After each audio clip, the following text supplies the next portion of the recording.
Hi friends, welcome back to my channel. അപ്പോൾ spa സെന്ററിൽ തിരുവല്ലയിൽ നടന്നൊരു സംഭവം നമുക്ക് എല്ലാവർക്കും അറിയാം അല്ലേ. ഒരു പെൺകുട്ടി അതിക്രൂരമായി ബലാത്സംഗം ചെയ്തിരിക്കുന്നു. അതും സ്പാ സെന്ററിൽ വെച്ചിട്ട് തന്നെയാണ്. അത് നമ്മുടെ കൊച്ചിയിലോ കൊയിലാണ്ടിയിലോ അല്ലെങ്കിൽ നമ്മുടെ തിരുവനന്തപുരത്തോ ഒന്നുമല്ല, മെട്രോ സിറ്റിയിലോ അല്ലെങ്കിൽ തിരുവനന്തപുരത്ത് നമ്മുടെ തലസ്ഥാനത്തോ ഒന്നുമല്ല നടന്നിരിക്കുന്നത്. വെറും തിരുവല്ല എന്ന് പറഞ്ഞ ചെറിയൊരു ഗ്രാമത്തിലാണ് നടന്നിരിക്കുന്നത്. തിരുവല്ല എന്നൊക്കെ പറഞ്ഞാൽ നമ്മുടെ മനസ്സിലൊക്കെ ഭയങ്കര ശുദ്ധിയോട് കൂടിയ ഒരു നാടാണ് അല്ലേ. തിരുവല്ല, കോട്ടയം തിരുവല്ല എന്നൊക്കെ പറഞ്ഞു കഴിഞ്ഞാൽ, പക്ഷെ അവിടെയാണ് ഈ ഇത്രയും വലിയ വിളയാട്ടം നടന്നത്. അത് ആർക്കും വിശ്വസിക്കാൻ പോലും പറ്റിയിട്ടില്ല. അതിന് പിന്നിൽ നടന്ന സംഭവങ്ങൾ, സ്പാഡ് സംഭവങ്ങൾ, അതുപോലെ ഈ പെൺകുട്ടി എന്തൊക്കെ ചെയ്തു, അതൊക്കെ നമുക്ക് സംസാരിക്കണം. അതിന് മുന്നേ എൻ്റെ ചാനൽ ഒന്നും ഒരു സബ്സ്ക്രൈബ് ചെയ്യുക, ഷെയർ ചെയ്യുക, ലൈക്ക് ചെയ്യുക, ബെൽബട്ടൺ കൂടി അമർത്തുക കേട്ടോ. ഇപ്പോൾ ഒരു സ്പാ എന്ന് പറഞ്ഞു കഴിഞ്ഞാൽ ട്രെൻഡായി മാറിയിരിക്കുകയാണ്. അതിന് പിന്നിൽ നടക്കുന്നത് കുറേ സത്യങ്ങളാണ് കേട്ടോ. 95% സ്പായും ജനങ്ങളെ പറ്റിക്കലാണ് ഈ ചെയ്തുകൊണ്ടിരിക്കുന്നത്. 5% നന്നായി നടക്കുന്നുണ്ട് കേരളത്തിൽ.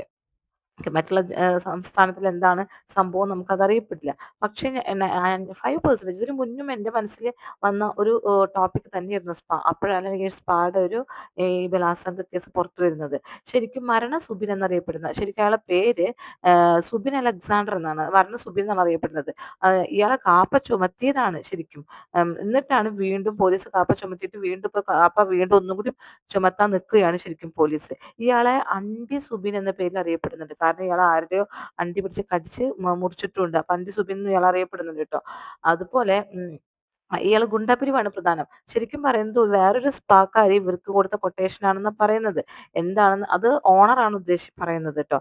ഈ സ്പായുടെ ഓണറാണ്. ഈ സ്പായുടെ ഓണർ ആരാന്നറിയോ നിങ്ങൾക്ക്? ഒരു ഡോക്ടറാണ്. അപ്പൊ ഈ ശരിക്കും ഈ സ്പാ നടത്തുന്നത് ഡോക്ടർ, പോലീസുകാർ, വക്കീൽമാർ ഇവരൊക്കെയാണ്. ഉന്നത തലപ്പത്തിരിക്കുന്ന ജോലിക്കാരാണ് നടത്തുന്നത്. അപ്പൊ സ്പായിൽ നടക്കുന്ന സംഭവങ്ങൾ മറ്റുള്ളവർ പുറലോകം അറിയുകയില്ല. ഇതും പുറലോകം ആരും അറിഞ്ഞിരുന്നില്ല. ഒന്നാം തീയതി നടന്ന സംഭവമാണ്. 3-4 ദിവസം കഴിഞ്ഞിട്ടാണ് പോലീസ് തന്നെ അറിയുന്നത്. ശരിക്കും കുൽസിതത്തിനാണ് ശരിക്കും ഈ സ്പാ തന്നെ നടക്കുന്നത്. എന്താ നമുക്ക് എല്ലാവർക്കും അറിയാവുന്ന കാര്യമല്ലേ. സ്പാ സെന്ററിലൊക്കെ ചെന്ന് കഴിഞ്ഞാൽ നമ്മൾ സാധാരണക്കാരൊക്കെ, ഈ ആണുങ്ങളൊക്കെ പോകും, പെണ്ണുങ്ങൾക്കും ഉണ്ട്, പക്ഷെ ആണുങ്ങളൊക്കെ കൂടുതൽ, പെണ്ണുങ്ങളൊക്കെ എന്ത് ചെയ്യും, ഈ സ്പാ സെന്ററിൽ പെണ്ണുങ്ങളൊക്കെ ഇങ്ങനെ ഡ്രസ്സൊക്കെ ഊരി അതുപോലെ ഇങ്ങനെ കിടന്ന് സ്പാ ഒക്കെ ചെയ്യാൻ റിലാക്സ് ചെയ്യാൻ വേണ്ടി കിടക്കും. അവരതൊക്കെ വീഡിയോ പകർത്തും, പിന്നെ അവർക്ക് മെസ്സേജ് വിടും, ഇത് പുറത്തു വിടുമെന്നൊക്കെ പറഞ്ഞിട്ട്. ആണുങ്ങളെയാണെങ്കിൽ അവിടെ കൊണ്ട് ചെന്ന് അവരെന്താ ശരിക്കും റിലാക്സേഷൻ കിട്ടാൻ, മേല് വേദന, ബോഡി മസാജിങ്, ഇങ്ങനെ ഒന്ന് സ്പായിലൊക്കെ ഒന്ന് പോയി ഒന്ന് ചെത്തി മിനുങ്ങണം എന്നൊക്കെ വിചാരിച്ച് കുറച്ച് പൈസയൊക്കെ സമ്പാദിച്ച് ചെല്ലും. കുറച്ചധികം പൈസയൊന്നും വേണ്ടതിന്. അപ്പോൾ സാധാരണക്കാർക്കും പോകുന്നുണ്ട്, എല്ലാ സ്പാകളിലും സാധാരണക്കാരും ഉണ്ട്. അപ്പോൾ ആ പൈസയൊക്കെ വെച്ച് പോയി ഇവരൊരു 10, 2000, 4000 രൂപയൊക്കെ കയ്യിൽ വെച്ച് സ്പാ സെന്ററിൽ പോയി കിടന്നു കൊടുത്തു, എല്ലാം ചെയ്തു കഴിഞ്ഞു. അപ്പോൾ വല്ല പെൺകുട്ടികളോട് മോഹം തോന്നി, അതും അവിടെ വേണമെങ്കിൽ പറയാം എന്നൊക്കെയാണ് ഞാൻ അറിവ്. അതും പറഞ്ഞു കഴിഞ്ഞാൽ ആ പെൺകുട്ടികളെയും കിട്ടി, അല്ലെങ്കിൽ ഇവർക്ക് എത്തിക്കേണ്ടിടത്ത് എത്തിച്ച് അവിടെയും വെച്ച് ചെയ്ത് എന്തെങ്കിലുമൊക്കെ വൃത്തികേടുകളൊക്കെ ചെയ്ത്, അതൊക്കെ ബലാത്സംഗമല്ല, അവരുടെ സ്വയം കൺസിഡറേഷനോട് കൂടിയിട്ട് ടിപ്പൊക്കെ കൊടുത്ത് അവരെ പറഞ്ഞു വിടാം. അങ്ങനെയൊക്കെ സ്പാ സെന്ററുകൾ നടക്കുന്നുണ്ട്. എല്ലാ സ്പാ സെന്ററുകളും അല്ല. ഇപ്പൊ സ്പാ എന്ന് പറഞ്ഞാൽ ഇതിന്റെ ഒരു കേന്ദ്രമായി മാറിയിരിക്കുകയാണ് സത്യത്തില്. ഈ പെണ്ണുങ്ങളെ സെലക്ട് ചെയ്യാം, കയറിയിട്ട് എനിക്ക് ഇന്ന പെണ്ണ് വേണമെന്ന് പറഞ്ഞിട്ട് തന്നെ അവിടെ നിൽക്കുന്ന സ്ത്രീകളിൽ നിന്ന് ഒരെണ്ണത്തിന് നമുക്ക് സെലക്ട് ചെയ്യാൻ പറ്റുമെന്നാണ് പറയപ്പെടുന്നത്. ആണുങ്ങൾ തന്നെ പറയുന്നതാണിത്. അപ്പൊ അവരുടെ ഗതികേട് നോക്കി നോക്കി.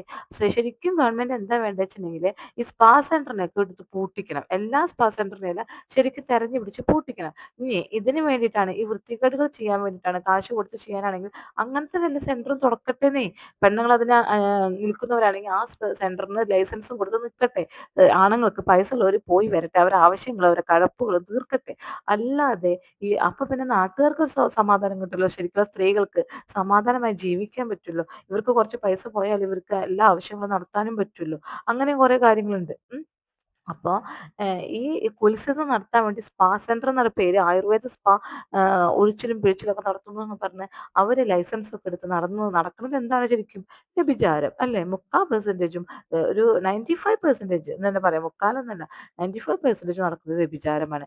അപ്പൊ നമുക്കത് റിപ്പോർട്ടിലേക്ക് നമുക്കൊന്ന് നോക്കാം, വോയിസ് കേൾക്കാം, എന്നിട്ട് നമുക്ക് ബാക്കി സംസാരിക്കാം. ഈ ഞെട്ടിക്കുന്ന സംഭവം നടന്നത് ഈ മാസം 1-ാം തീയതി ഉച്ചതിരിഞ്ഞ് 3:30-ക്കാണ് ഈ സംഭവങ്ങൾ അരങ്ങേറിയത്. അവിടെ ഒരു സ്പായിൽ ഏതാനും ചെറുപ്പക്കാർ അവിടെ അതിക്രമിച്ച് കയറുന്നു. അതിനുശേഷം ഈ സ്പായിലെ വനിതാ ജീവനക്കാരികളോട് അപമര്യാദയായി പെരുമാറുന്നു. അതിനുശേഷം നമുക്ക് ആ ദൃശ്യത്തിൽ കൃത്യമായും കാണാം, ബലപ്രയോഗം അവിടെ നടത്തുന്നുണ്ട്. തിരുവല്ല പോലീസ് ഇത് സംബന്ധിച്ച് പിന്നീട് വിശദമായിട്ടുള്ള അന്വേഷണത്തിലേക്ക് പോയി. കാപ്പ കേസ് പ്രതി മരണം സുബിൻ എന്ന് വിളിക്കുന്ന സുബിൻ ഇപ്പോൾ അറസ്റ്റിലായിട്ടുണ്ട്. ഈ മുഖ്യപ്രതിയോടൊപ്പം മറ്റൊരു പ്രതിയെ കൂടി പിടികൂടിയിട്ടുണ്ട്. 6 പേരടങ്ങുന്ന സംഘമാണ് ഈ സ്പായിലേക്ക് അതിക്രമിച്ച് കയറിയത്. അവിടെ അവർ നിരന്തരം ഗുണ്ടാപ്പിരിവ് ആവശ്യപ്പെട്ട് ചെല്ലാറുണ്ട് എന്നാണ് നമുക്ക് പോലീസിൽ നിന്നും വിവരം ലഭിച്ചിരിക്കുന്നത്. 40,000 മുതൽ 50,000 രൂപ വരെയാണ് ഇവർ ഗുണ്ടാപ്പിരിവ് ആവശ്യപ്പെട്ടത്. നമുക്ക് ആ CCTV ദൃശ്യത്തിൽ കാണാം. അതിൽ കയറുന്ന ഒരാൾ അവിടെ റിസപ്ഷനിൽ ഉള്ള ഒരു പ്രധാനപ്പെട്ട സീറ്റിൽ ഇരിക്കുന്നത് കാണാം. ഇരുന്നതിന് ശേഷം പണം ആവശ്യപ്പെടുന്നുണ്ട്. ആ സമയം 2 യുവതികൾ അവിടേക്ക് വരുന്നുണ്ട്. ആ യുവതികളോട് പണം ആവശ്യപ്പെടുന്നുണ്ട്. പക്ഷേ ആ പണം കൊടുക്കാൻ അവർ തയ്യാറായില്ല. കാരണം 40,000-ത്തിന് മുകളിലുള്ള തുകയൊക്കെയാണ് അവർ ചോദിക്കുന്നത്. ഇവരെ കയ്യിൽ നിന്ന് 40,000 50,000 ഒക്കെ ചോദിച്ചു എന്നാണ് പറയുന്നത്. നേരിട്ട് വന്നിട്ട് അവരെ കയ്യിൽ ആകെ കൂടി ഉണ്ടായിരുന്നത് 25,000 ആയിരുന്നു. അതും എടുത്ത് ഇവർ പോയി. അത് വെറുതെ പോവല്ല ചെയ്തത്, ഈ കുട്ടിയെ ബലാത്സംഗം കൂടി ചെയ്തിട്ടാണ് പോയതെന്നാണ് പറയുന്നത്. അതിജീവിത കുറച്ച് കാര്യങ്ങളൊക്കെ ഇതിന് പറയുന്നുണ്ട്. അതിജീവിതം ഇത്രയും കാലം മിണ്ടിയിരുന്നില്ല കേട്ടോ. ഈ സംഭവം കഴിഞ്ഞ് മേലുവേദന ഒക്കെ ഉണ്ടെന്നാണ് പറയുന്നത്. ഇയാൾ ബലപ്രയോഗം നടത്തിയിട്ട് റൂമിലേക്ക് കയറ്റിയിട്ട് ഇയാളെ ബെഡിലേക്ക് വലിച്ചെറിഞ്ഞ് പെൺകുട്ടിനെ പലതും ചെയ്തു. കൈക്കാലുകളൊക്കെ അങ്ങനെ അയാളുടെ കാലുകൊണ്ട് തന്നെ ബന്ധിച്ച് അയാളുടെ ഡ്രസ്സ് ഊരി പലതും ചെയ്തു എന്ന് പറയുന്നു. ഇനി ആ പെൺകുട്ടിയുടെ സൗണ്ട് നമുക്കൊന്ന് കേൾക്കാം. മുടിയെ പിടിച്ച് വലിക്കുന്നു, കയ്യെ പിടിച്ചോണ്ട് അങ്ങോട്ട് കൊണ്ടുപോകുന്നു, ഇങ്ങോട്ട് കൊണ്ടുപോകുന്നു. ഭയങ്കര ഉപദ്രവമായിരുന്നു. നീ വന്ന് നീ കൊള്ളാലോ, നീ ഇങ്ങോട്ട് വന്നേന്നും പറഞ്ഞ് എന്റെ കൈക്ക് പിടിച്ച് വലിച്ചുകൊണ്ട് ഒരു റൂമിലേക്ക് പോയി. നമ്മുടെ ഡോറിന്റെ സൈഡിൽ ആ മരത്തിൽ കയറി പിടിച്ചിട്ട് ഞാൻ പറഞ്ഞു ഞാൻ വരത്തില്ലെന്ന് പറഞ്ഞ് പുറകോട്ട് ബലമായിട്ട് പിറ്റേ പിടിച്ച് തള്ളി പുറകോട്ട് നിൽക്കുക. അതിന് ഉപ്പാണ് അവൻ പറഞ്ഞു ഇങ്ങോട്ട് വാടിയെന്ന് പറഞ്ഞപ്പോ ഞാൻ പറഞ്ഞു അയ്യോ ഞങ്ങളെ ഉപദ്രവിക്കല്ലേ, ഞങ്ങളെ ഒരു പെങ്ങളായിട്ട് കണ്ടുകൂടെ എന്ന് പറഞ്ഞില്ല. എടുക്ക് എന്റെ മുഖത്തിൽ തുറച്ചടിക്കാനെ വലത്തെ വശത്തെ ഇതായിട്ട് അടിച്ചത്. അവൻ എവിടെ നിന്ന് അടിച്ചെന്ന് അറിയത്തില്ല. ഇനി കണ്ണിൽ കൂടെ എന്തോ ഒരു നീല കളർ പറന്നു പോകുന്ന പോലെ അടിച്ചിട്ട് അവൻ എന്നോട് പറഞ്ഞു എന്റെ പെങ്ങൾ എന്റെ അടി വേശ്യാലയത്തിലാണോ നിൽക്കണം, എന്റെ പെങ്ങൾ എന്നെ വെടിയാണെന്ന് ചോദിച്ചിട്ട് 1,00,000 തെറി വിളിച്ചിട്ടുണ്ട്. അവൻ എന്നെ ഒന്നുകൂടെ മുറിയിലോട്ട് വലിച്ചത് ഞാൻ വരത്തില്ല, എന്നെ ഉപദ്രവിക്കില്ല, ഞാൻ വരികയില്ല എന്ന് പറഞ്ഞപ്പോഴത്തേക്ക് ഇവൻ എന്റെ ബാക്ക് സൈഡിലോട്ട് വന്നിട്ട് എന്റെ ഇടത്തെ കൈയുടെ ഓർത്തിട്ട് നന്നായിട്ട് അടിച്ചു. അപ്പോഴത്തേക്ക് ഞാൻ പെട്ടെന്ന് ഈ പിറ്റേന്ന് കൈ എടുത്ത് ഞാൻ ഈ വരത്തെ കയറി പിടിച്ചു അടുത്ത കൈ. അന്നേരം ഇവൻ എന്റെ പുറകിൽ നിന്ന് എന്റെ പുറത്തിന്റെ മുട്ടുകൈ അവന്റെ മുട്ടുകൈ വെച്ചിട്ട് ഒരൊറ്റ ഇടി. എന്നാൽ ഞാൻ പെട്ടെന്ന് റൂമിലേക്കായി. അവൻ പറഞ്ഞു ഇവിടെ ഇരിക്കാൻ പറഞ്ഞു. ഞാൻ പറഞ്ഞു ഇരിക്കുന്നില്ല, ഞാൻ ഇവിടെ നിന്നാളാന്ന് പറഞ്ഞു. അന്നേരത്തേക്ക് പെട്ടെന്ന് തന്നെ അവൻ എന്നോട് പറഞ്ഞു ഡ്രസ്സെല്ലാം അഴിക്കാൻ പറഞ്ഞു. എന്നാൽ ഞാൻ പറഞ്ഞു ഇല്ല, ഞാൻ ഡ്രസ്സ് അഴിക്കത്തില്ല, എന്നെ ഉപദ്രവിക്കത്തില്ല, ഞാൻ സമ്മതിക്കത്തില്ല എന്ന് പറഞ്ഞ് ഞാൻ അവിടെ കിടന്നുകൊണ്ട് അലറി കരയുക. അവൻ പെട്ടെന്ന് തന്നെ അവന്റെ പോക്കറ്റിൽ നിന്ന് ഒരു കുഞ്ഞി കത്തി, അതായത് അത് സ്റ്റീലാ, കളറൊന്നും ഞാൻ കണ്ടില്ല കേട്ടോ പിടിയുടെ ഒന്നും.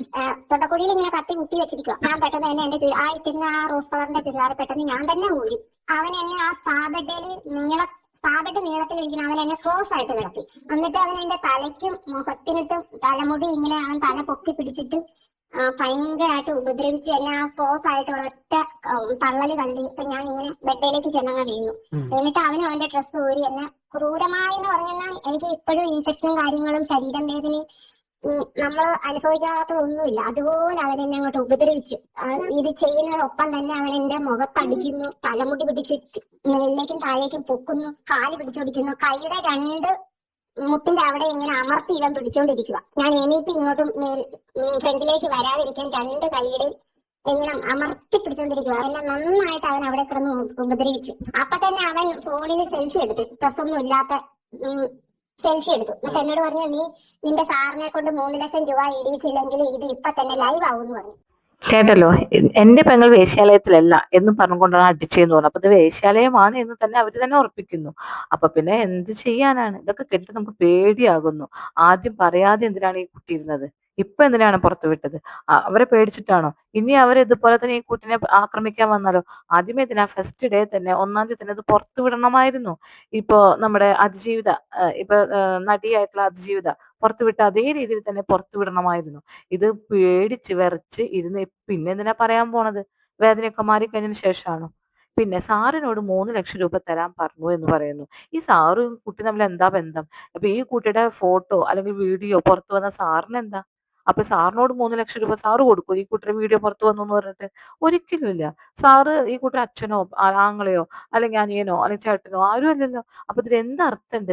സാറ് വന്നിട്ട്, ഈ സാറ് എന്ന് പറയുന്ന ആളൊരു ഡോക്ടറാണ്. സാറ് വന്ന് പറഞ്ഞത് എന്താ വെച്ചിട്ടുണ്ടെങ്കിൽ വേറെ സ്പാക്കാർ, അടുത്തുള്ള സ്പാക്കാർ ഞങ്ങൾക്ക് തന്ന ഓപ്പോസിറ്റ് ആയിട്ടുള്ള സ്പാക്കാർ ഇയാളെ തകർക്കാൻ വേണ്ടി മറ്റൊരു സ്പാക്കാർ ചെയ്തതാണ് എന്നൊക്കെ ഇയാൾ പറയുന്നു വന്നിട്ട്. ഇതിലെന്തോരം സത്യമുണ്ട് എന്നൊന്നും നമുക്കറിയില്ല. എന്തായാലും ഈ പെൺകുട്ടിക്ക് നഷ്ടപ്പെടാനുള്ളതൊക്കെ നഷ്ടപ്പെട്ടു.